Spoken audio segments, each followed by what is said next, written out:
कहानी की शुरुआत में हमें एक बार को दिखाया जाता है जहां लोग मजे से ड्रिंक कर रहे होते हैं। इसी बार में सर्जियो नाम का एक आदमी आता है। जिस टाइम सर्जियो बार का दरवाजा खोलकर अंदर आता है, ठीक उसी टाइम पर एक आदमी बार से बाहर निकलता है। जैसे ही वो आदमी बाहर जाता है, उसे कोई सर में गोली मार देता है और उसकी मौत हो जाती है। ये देखकर लोगों में भगदड़ मच जाती है। आसपास के सभी लोग वहाँ से भाग जाते हैं। किसी को कुछ नहीं पता कि गोली किसने और कहां से चलाई। कुछ ही देर में सड़कों पर सन्नाटा छा जाता है। बार के अंदर मौजूद सभी लोग दरवाजे के पास खड़े होकर डेड बॉडी को देखते हैं, लेकिन डर के मारे कोई भी उस मरे हुए आदमी के पास नहीं जाता। उन्हें समझ नहीं आता कि अब उन्हें क्या करना चाहिए। उसी वक्त एक आदमी पुलिस को कॉल करने की कोशिश करता है, लेकिन उसके फोन में नेटवर्क नहीं आता। और जब बाकी लोग भी अपने मोबाइल में नेटवर्क चेक करते हैं तो उनके मोबाइल में भी नेटवर्क नहीं आ रहा होता, जैसे किसी ने जैमर लगा दिया हो। ये देखकर वे लोग और भी ज्यादा डर जाते हैं। तभी इस बार का क्लीनर डिसाइड करता है कि वो उस मरे हुए आदमी के पास जाएगा, लेकिन जैसे ही वो डेड बॉडी के पास आता है तभी उसे भी कोई शूट कर देता है। यह देखकर बार के अंदर मौजूद सभी लोगों की सांसें गले में अटक जाती हैं और डर के मारे जमीन पर लेट जाते हैं ताकि स्नाइपर उन्हें शूट न कर सके। सभी को एक बात समझ आ जाती है कि बार से बाहर जाने का मतलब अपनी मौत को बुलाना है। वे लोग टीवी ऑन करते हैं ताकि उन्हें पता चल सके कि आखिर यहाँ क्या चल रहा है, लेकिन इस हादसे के बारे में टीवी पर कोई खबर नहीं चल रही होती। वो लोग परेशान हो जाते हैं कि मैड्रिड जैसे बड़े शहर के बीचों बीच 2 लोगों को सड़क पर गोली मार दी गई, लेकिन इसके बारे में टीवी पर कुछ भी नहीं दिखाया जा रहा। जैसे ही उनकी नजर बाहर जाती है तो वहाँ से दोनों लाशें गायब हो चुकी होती हैं और साथ ही उनका खून भी वहाँ से साफ कर दिया गया होता है। सभी को कुछ समझ नहीं आता कि यहाँ क्या हो रहा है। तभी सीटोर कहता है कि मुझे लगता है कि किसी ने हम सबको किडनैप कर लिया है और वो चाहता है कि हम में से कोई भी यहाँ से बाहर ना निकले। तब सर्जियो कहता है कि हो सकता है हम में से कोई एक आतंकवादी हो जिसके पास कोई बॉम्ब हो और सरकार उसे पकड़कर मारना चाहती हो ताकि वो यहाँ से बाहर जाकर पब्लिक प्लेस में ब्लास्ट न कर सके। ये सुनकर एक आदमी जिसका नाम नाचो है, वो चुपके से अपने पैर से एक ब्लैक कलर के बैग को छुपा देता है। ऐसा करते हुए सर्जियो उसे देख लेता है। अब सर्जियो को यकीन हो जाता है कि नाचो एक आतंकवादी है, जरूर उसके बैग में कोई बॉम्ब होगा। वह सबको नाचो को पकड़ने के लिए बोलता है। नाचो को पकड़ने के बाद जब ये लोग उसके बैग को छीन लेते हैं, तब नाचो कहता है कि बैग को मत खोलो, इसमें कुछ भी नहीं है। लेकिन ये लोग उसकी बात नहीं मानते और जब बैग को खोला जाता है तो उसमें से कुछ कपड़े और एक हार्ड डिस्क निकलती है। एलिना नाचो से पूछती है कि इस हार्ड डिस्क में क्या है। नाचो कहता है कि इसमें ऐसी कोई भी चीज नहीं है जिससे किसी को भी नुकसान हो। वो कहता है कि मैं एक एड कंपनी में काम करता हूँ और इस हार्ड डिस्क में मेरे काम की फाइल्स हैं। लेकिन एलिना उसकी कोई बात न मानते हुए उसकी हार्ड डिस्क तोड़ देती है, पर हार्ड डिस्क के अंदर कुछ नहीं होता। नाचो गुस्सा हो जाता है कि तुम सब मुझ पे शक क्यों कर रहे हो। सामने एक दूसरा ब्रीफकेस भी पड़ा हुआ है, शायद उसमें कोई बॉम्ब हो। वो सबसे पूछता है कि यह ब्रीफकेस किसका है। तब सर्जियो कहता है कि यह ब्रीफकेस मेरा है और अगर मेरे ब्रीफकेस को किसी ने छूने की कोशिश की तो मैं उसे मार दूंगा। लेकिन यहाँ अंड्रे नाम का एक आदमी अपनी बंदूक निकालता है और सर्जियो पर तान देता है। बंदूक के नोक के सामने सर्जियो अब कुछ भी नहीं कर सकता था, इसलिए बार की मालकिन अम्पारो ब्रीफकेस को उठा लेती है। लेकिन अम्पारो ब्रीफकेस खोलने से डर रही थी। तभी एक भिखारी जिसका नाम इजराइल है, वह ब्रीफकेस को खोल देता है और ब्रीफकेस के अंदर से सारा लेडीज का सामान बाहर निकलता है। सर्जियो कहता है कि मुझे यह सब बेचना पड़ता है और लोगों को मेरे इस काम के बारे में बताने में मुझे शर्म आती है। इससे पहले कि कोई कुछ समझ पाता, उसी वक्त उन्हें बाथरूम से एक अजीब सी आवाज आती है। जब ये लोग वॉशरूम का दरवाजा खोलने की कोशिश करते हैं तो दरवाजा अंदर से लॉक होता है। ये लोग किसी तरह दरवाजा खोलकर बाथरूम में जाते हैं और देखते हैं कि वहाँ पर एक मोटा आदमी पड़ा हुआ है जो कि बेहोश है। दरअसल कहानी की शुरुआत में ये आदमी खांसते खांसते इस वॉशरूम में आया था और तब से वो यहीं पर बेहोश पड़ा है। इस आदमी के पास एक इंजेक्शन भी पड़ा होता है। ये लोग इससे एक नशेड़ी समझकर वहीं पर छोड़ देते हैं। तभी इन लोगों को बाहर से गाड़ियों की आवाज आती है। जैसे ही ये लोग बाहर के गेट के पास जाते हैं तो ये देखते हैं कि बाहर बहुत सारे आर्मी ऑफिसर्स आए हैं जिनके चेहरों पर मास्क लगा हुआ है। आर्मी सोल्जर्स को देखकर ये लोग बहुत खुश हो जाते हैं और मदद के लिए पुकारने लगते हैं। ये सोल्जर्स वहाँ पर बहुत सारे टायर्स का ढेर बनाते हैं और उन टायर्स को जलाकर वहाँ से चले जाते हैं। हालांकि सभी को लग रहा था कि ये हमारी मदद करने आए हैं, लेकिन वो इनकी मदद नहीं करते और वहाँ से चले जाते हैं। कुछ देर बाद टीवी पर न्यूज दिखाई जाती है कि सिटी के एक बहुत बड़े हिस्से में आग लग गई है, इसीलिए उस जगह को सील कर दिया गया है और उस जगह पर अब कोई भी नहीं जा सकता। बार में फंसे लोगों को कुछ समझ नहीं आता कि सरकार झूठ क्यों बोल रही है। ये आग सरकार ने खुद लगाई है। उन्होंने हमें देख भी लिया, फिर भी हमें नहीं ले जा रहे। तभी वो आदमी जो बाथरूम के अंदर बेहोश था, वो अचानक सबके सामने आ जाता है। उसकी पूरी बॉडी बुरी तरह से फूल गई होती है, साथ ही उसकी आंखें भी सफेद लाइट की तरह चमक रही होती हैं। वो आदमी कहता है कि मेरे पास मत आना और मुझे छूने की कोशिश बिल्कुल भी मत करना। ये कहकर वो आदमी गिर कर मर जाता है और उसके हाथ से मोबाइल भी छूट कर गिर जाता है। तभी इजराइल मुस्कुराते हुए इस मरे हुए आदमी की आंखों पर कॉइन्स रख देता है और कहता है कि हम सब मरने वाले हैं। दूसरी तरफ ये लोग उस मरे हुए आदमी का मोबाइल फोन उठा लेते हैं और देखते हैं कि ये आदमी तो एक आर्मी ऑफिसर था। इस आर्मी ऑफिसर के फोन में कुछ फोटोज होती हैं जिनमें लोगों ने वायरस से बचने वाले सूट पहने होते हैं। ये देखकर नाचो समझ जाता है कि ये जो आदमी मरा है ये इन्फेक्टेड था और इन्फेक्शन से इसकी जान चली गई है और हो सकता है कि शायद अब यहाँ और भी लोग इन्फेक्टेड हो गए हों और सरकार हमें इसलिए यहाँ से बाहर जाने नहीं दे रही ताकि हमारी वजह से बाहर की दुनिया में इन्फेक्शन न फैल सके। इसलिए गवर्नमेंट ने इस जगह को सील कर दिया है और सरकार हमें किसी भी कीमत पर यहाँ से बाहर जाने नहीं देगी। उनकी नजर अभी भी हम पर है और अगर कोई भी यहाँ से बाहर जाएगा तो वो लोग उसे मार गिराएंगे, इसलिए हमें अंदर से ही मदद बुलानी पड़ेगी। तब नाचो इस आदमी के मोबाइल फोन से सिग्नल लाने की कोशिश करता है और वो एक टेबल पर चढ़कर सिग्नल लाने के लिए फोन को ऊपर करता है तो उसके मोबाइल में नेटवर्क आ जाता है। वो ये बात सबको बताता है कि मोबाइल में नेटवर्क आ चुका है। नाचो अपने एक दोस्त को कॉल करता है। नाचो का दोस्त नाचो से कहता है कि तुम जल्दी से किसी भी मीडिया वाले को कॉल करके उसे सब कुछ बता दो, लेकिन तभी सेटर भी फोन पर बात करने के लिए टेबल पर चढ़ जाता है और नाचो से मोबाइल छीनकर मदद के लिए चिल्लाने लगता है, लेकिन तभी टेबल पर ज्यादा लोड आने की वजह से टेबल टूट जाता है और उनका कनेक्शन कट जाता है। तब एंड्री दोबारा सिग्नल लाने के लिए नाचो से फोन मांगता है, लेकिन बार की मालकिन अम्पारो उसे रोक देती है और कहती है कि इस फोन को मत छूना क्योंकि ये फोन उस इन्फेक्टेड आदमी का है जो इन्फेक्शन की वजह से मर गया है। ये फोन भी इन्फेक्टेड है और अगर तुमने इस मोबाइल को छू लिया तो तुम भी इन्फेक्टेड हो जाओगे। सर्जियो और एंड्री को बार की मालकिन की ये बात बिल्कुल सही लगती है। अब इसका मतलब नाचो और जिस किसी ने भी इस मोबाइल को या इस आदमी को छू लिया है वो सब के सब इन्फेक्टेड हैं और ऐसा करने वाले इनमें से 5 लोग हैं। अब ये तीनों एक साइड पर खड़े हो जाते हैं और मोबाइल और उस डेड बॉडी को छूने वाले 5 लोग दूसरी साइड पर खड़े हो जाते हैं। तब एलेना कहती है कि हमें पागलपंती नहीं करनी चाहिए, घंटों से हम एक दूसरे के साथ हैं, अगर हमें इन्फेक्टेड होना होता तो अब तक हम इन्फेक्टेड हो जाते। लेकिन एंड्री अपनी बंदूक निकालकर एलिना से कहता है कि मुझसे दूर रहो नहीं तो मैं तुम्हें मार दूंगा। इसके बाद बार की मालकिन सर्जियो और एंड्री सभी को अपनी बंदूक से धमकाता है और कहता है कि तुम सब नीचे बंकर में चले जाओ और हम तीनों को यहीं पर छोड़ दो ताकि तुम्हारी वजह से हम लोग इन्फेक्टेड न हो जाए और अपने साथ इस इन्फेक्टेड डेड बॉडी को भी नीचे बंकर में ले जाओ। ये 5 ऐसा करने से इनकार कर देते हैं, लेकिन तभी एंड्री गोली चलाता है जिसके बाद इन लोगों को मजबूरन उनकी बात माननी पड़ती है और ये सभी 5 लोग डेड बॉडी को लेकर नीचे बंकर में चले जाते हैं और उनके पीछे बंकर का दरवाजा ऊपर से बंद कर दिया जाता है। अब ऊपर बस 3 लोग बचे हुए हैं। नीचे बंकर में मौजूद 5 लोग बहुत ज्यादा परेशान होते हैं। तभी ट्रिनी नाम की एक औरत की तबीयत अचानक बहुत ज्यादा खराब हो जाती है। वो सीढ़ियों पर चढ़कर बाहर के 3 लोगों को चिल्ला चिल्ला कर दरवाजा खोलने के लिए कहती है, लेकिन कोई उसकी बात नहीं सुनता। सीढ़ियों पर खड़ी होकर दरवाजे को मारने के दौरान ट्रिनी का बैलेंस बिगड़ जाता है और वो नीचे गिर जाती है, लेकिन गिरते दौरान उसका पैर वहाँ पास रखे बॉटल्स के क्रेट्स पर लग जाता है जिससे वो बॉटल्स भी नीचे गिरकर टूट जाते हैं। बॉटल्स के अंदर मौजूद पानी एक साइड पर बहने लगता है जिससे इन 5 को अंदाजा हो जाता है कि जरूर यहाँ से नीचे बाहर जाने का कोई रास्ता है। जब ये लोग वहाँ पर पड़े गट्टों को हटाते हैं तो नीचे उन्हें एक ड्रेनेज नजर आता है। इसका मतलब ये लोग वहाँ से पानी के रास्ते से होते हुए वहाँ से बाहर निकल सकते हैं। अब ये लोग सोचते हैं कि यहाँ से बाहर जाएगा कौन। तभी इजराइल ड्रेनेज के जाली को हटा देता है और वो ड्रेनेज के अंदर से होकर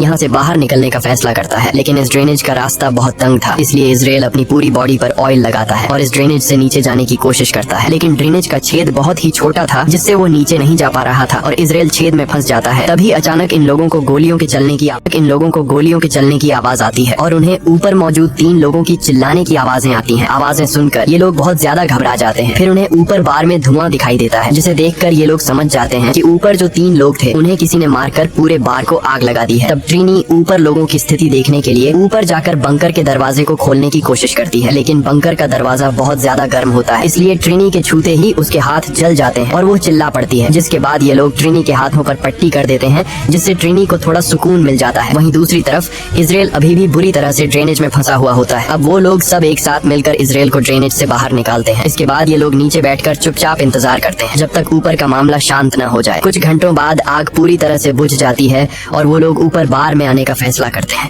ऊपर बार में आने के बाद वो देखते हैं कि बार पूरी तरह से जलकर राख हो चुका है। तभी ये लोग देखते हैं कि कुछ लोग बाहर से इस जगह को बुरी तरह से सील कर रहे हैं। यहाँ एलेना कहती है कि मैं मदद मांगने जा रही हूँ, लेकिन नाचो उसे ऐसा करने से मना कर देता है। वो कहता है कि अगर उन लोगों ने तुम्हें देखा तो वो तुम्हें मार देंगे, इसलिए हमारा फायदा इसमें है कि हम लोग यहाँ पर कुछ दिनों के लिए छिपे रहें और जब ये सारा मामला शांत हो जाए तब हम लोग एक एक करके चुपचाप यहाँ से निकल जाएंगे। नाचो की ये बात सबको सही लगती है। ये लोग बड़ी खामोशी से चुपचाप सब कुछ देखते रहते हैं क्योंकि अगर किसी को भी पता लग गया कि अंदर अभी भी 5 लोग जिंदा हैं तो इन सबको भी मार दिया जाएगा। तभी यहाँ मोबाइल बजना शुरू हो जाता है, लेकिन अच्छी बात ये थी कि बाहर जो लोग उस जगह को सील कर रहे थे वो लोग वहाँ से जा चुके थे और जिस मोबाइल पर मैसेजेस आ रहे थे वो उस इन्फेक्टेड आदमी का था जो एक आर्मी ऑफिसर था। एलिना उसका फोन उठा लेती है और उसकी व्हाट्सएप चैट्स पढ़ना शुरू कर देती है जिसमें एक आदमी उस आर्मी ऑफिसर से पूछता है कि क्या वैक्सीन लेने से तुम्हारी तबीयत ठीक हो गई है। उस आदमी ने जवाब दिया, नहीं, मेरी तबीयत बहुत खराब है और मैं किसी बार के वॉशरूम में छिपा हुआ हूँ, तुम मेरे पास आने की कोशिश मत करना। अब एलेना उसकी पुरानी चैट्स पड़ती है जिसमें उस मरे हुए आदमी ने लिखा होता है कि मेरे पास अभी 4 और इंजेक्शन बचे हैं। ये लोग समझ जाते हैं कि उसके पास जो इंजेक्शन है वही इस वायरस की वैक्सीन है। ये पढ़कर सब लोग खुश हो जाते हैं कि ये वैक्सीन काम कर सकती है, लेकिन फिर भी उनके मन में एक डाउट आता है कि अगर उस आदमी ने वैक्सीन ली थी तो उसकी मौत कैसे हो गई। तब ये लोग उस आदमी की ओर पुरानी चैट्स पढ़ने लगते हैं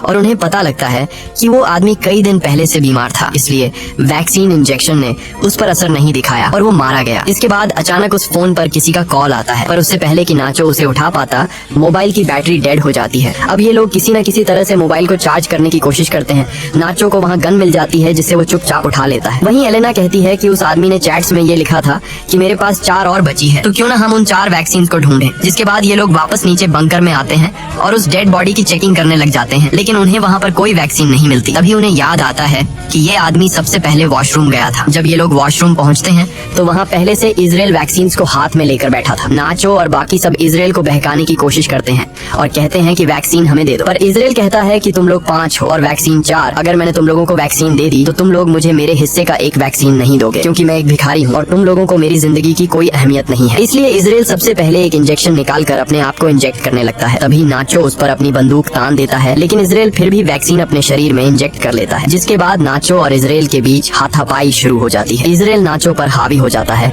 और उसकी गन को छीन लेता है। इसी हाथापाई के दौरान वैक्सीन इजराइल के हाथ से छूटकर नीचे बंकर में गिर जाती है। ट्रिनी जल्दी से बंकर में जाकर वैक्सीन को उठा लेती है। वैक्सीन को हाथों में लेकर वो बहुत खुश होती है, लेकिन उसके हाथ पर पटिया होने की वजह से वह वैक्सीन को सही से पकड़ नहीं पाती और तभी उसके हाथ से वैक्सीन छूट जाती है और नीचे नाले में गिर जाती है। अब ये लोग दोबारा परेशान हो जाते हैं और सोचते हैं कि हम में से किसी न किसी को तो नीचे जाना पड़ेगा। इन सब में से एलेना सबसे पतली होती है, इसलिए ये लोग उससे पूछते हैं कि क्या तुम अंदर जाकर उन वैक्सीन को ला सकती हो। पहले तो एलेना मना कर देती है, लेकिन फिर बाद में वह मान जाती है। जिसके बाद एलेना की बॉडी पर ऑयल लगाया जाता है और उसे उस छोटे से छेद के अंदर जबरदस्ती धकेलने लगते हैं। बड़ी ही मशक्कत के बाद वो नीचे नाले में गिर जाती है। काफी देर तक नाले के पानी में ढूंढने के बाद आखिरकार एलेना को वैक्सीन मिल जाती है और वह पानी से बाहर आ जाती है। तभी नाचो एलेना की तरफ नीचे एक तार फेंकता है और नाचो उससे कहता है कि तुम वैक्सीन को इस तार से बांध लो और फिर मैं इन वैक्सीन को ऊपर ले आऊंगा। लेकिन एलेना साफ साफ मना कर देती है, क्योंकि वो जानती है ऊपर 3 लोग हैं और वैक्सीन भी सिर्फ 3 ही बची है। वह कहती है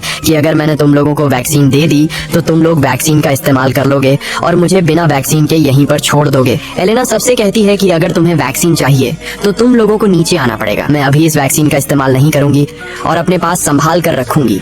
जब तुम सब नीचे आ जाओगे तब हम बैठकर फैसला करेंगे। अब ऊपर मौजूद लोगों के पास और कोई दूसरा रास्ता तो था नहीं, इसलिए ये लोग उस छेद का रास्ता बड़ा करने के लिए उसे तोड़ने लग जाते हैं। जब ये लोग छेद को तोड़ने में लगे होते हैं तब एलेना बाहर का रास्ता ढूंढना शुरू कर देती है। थोड़ी दूर जाने के बाद उसे एक जगह पर रोशनी दिखाई देती है। सबसे पहले वह इंजेक्शंस को वहाँ पर बने एक गड्ढे में छुपा देती है। उसके बाद वह सीढ़ियों से ऊपर जाकर देखती है कि बाहर बहुत सारी पुलिस फोर्स है जिन्होंने पूरे एरिया को कवर कर रखा है और वो लोग बाहर में मरे उनके 3 साथियों को जला रहे हैं। तब हम देखते हैं कि बाकी के 4 लोग जो ऊपर बंकर में थे उन्होंने छेद का रास्ता बड़ा कर दिया है और वे भी अब किसी न किसी तरह से नीचे आ जाते हैं। नीचे आते ही इजराइल और नाचो के बीच एक बार फिर फाइट शुरू हो जाती है। नाचो इस बार इजराइल से गन छीनना चाहता था और इस बार नाचो उससे बंदूक छीन लेता है। तभी पानी के अंदर से गोली चलने की आवाज आती है और नाचो ऊपर आ जाता है। जब ये लोग देखते हैं कि नाचो तो ऊपर आ गया है पर इजराइल अभी तक बाहर नहीं आया तो वो समझ जाते हैं कि इजराइल मर चुका है और ये लोग आपस में एक दूसरे को कहने लगते हैं कि नाचो ने इजराइल को मार डाला। लेकिन नाचो कहता है कि उसने इजराइल को नहीं मारा बल्कि इजराइल कहीं पर तैर कर चला गया। पर ये लोग नाचो की बात पर यकीन नहीं करते क्योंकि उन्हें समझ आ जाता है